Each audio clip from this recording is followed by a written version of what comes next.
প্রয়াত হলেন রাজ্যের প্রাক্তন মুখ্যমন্ত্রী বুদ্ধদেব ভট্টাচার্য। ফুসফুসে সংক্রমণে ভুগছিলেন তিনি।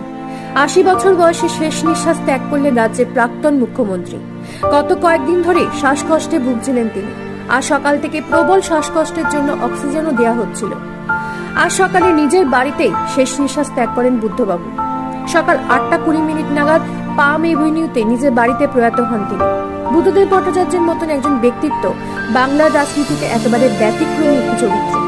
দীর্ঘদিন ধরে অসুস্থতার কারণে তিনি গৃহবন্দী ছিলেন। আজ বেলা 11:30 অবধি পাম এভিনিউ বাড়িতেই থাকবে তার মরদেহ। এরপর সংরক্ষণের জন্য নিয়ে যাওয়া হবে পিস হেভেন।